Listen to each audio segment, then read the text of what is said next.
Hey, what's up, man? I'm back again.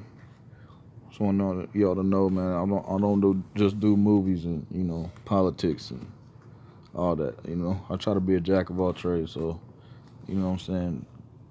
It's the time where what I'm saying brothers need to start looking in to try to read, bro. I know what I'm saying. I didn't even honestly read in high school for real. You want to be G real about it? I didn't even read in high school until I took composition class. But I just now recently started getting back into reading about a couple months ago. So I came into the truth. But this was a book I feel like needs to be broached in even education. Period. I mean, this book is just so pertinent because this touches on a lot of the things that a lot of the brothers I listen to on YouTube and whatnot. It coincides exactly with their ideologies. So this book is called "The Valley of Dry Bones: The Conditions That Face Black People in America" by Rudolph R. Windsor. And says here in the biography of the brother, he's a native of New Jersey, settled in Philadelphia, attended community college, studying psychology, political science. Went on to go to a few more universities. I don't know. We don't feel like reading that part of it, but to give you a little background, man. Just know it's not no BS. Somebody just came up with without any study and nothing and whatnot. But it was written in 1986. So just remember that these problems were happening way before that, and he understood that. But in the preface of it, I'm gonna just read the preface because I ain't gonna go over it a whole lot. I really don't got time. I really don't want to. But it says here, for many years I have analyzed and reflected on the profound problems of the black people in America and the problems that in mankind in general. I believe that there are definite reasons for the plight of black people.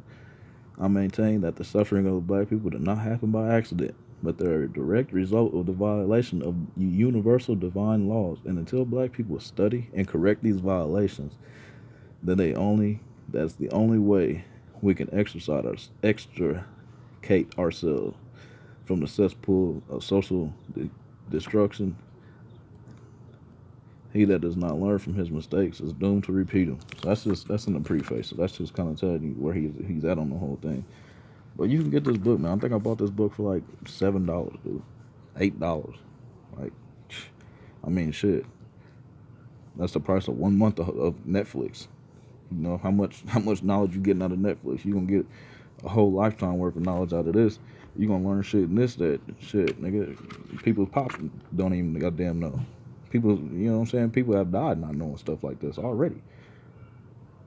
But I'm gonna just skip to here. I'm gonna skip to page 12, and this section is called "The Hypocrisy of Andrew Johnson, and the Northern Democrats." So when I say what I say about Democrats, it's not because I'm a Republican. Don't get it twisted. I'm not a Republican either.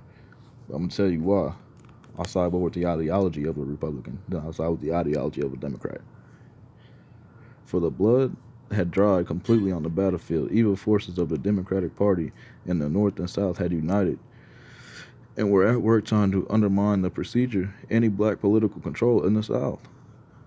The chief leader of these Democrats was President Andrew Johnson himself. Johnson was a Southerner, having been born in North Carolina and moved to the state of Tennessee where he had quite a few political offices. By the time the Civil War began, he had already served the House of Representatives and been elected to the United States Senate. When the South seceded from the Union, the Southern politicians walked out of Senate, and Johnson was the only Southerner to remain there. When Lincoln became president, he appointed Johnson military governor of Tennessee. When President Lincoln ran for a second term, the Republican Party drafted Andrew Johnson as Lincoln's vice president. Lincoln and Johnson won the election on the Republican ticket, but Johnson never became Republican. Finally, Lincoln was assassinated on April 14th, 1865. Did Johnson have something to do with that? Who knows? And Johnson became the Democratic president, although he had been elected on a Republican ticket.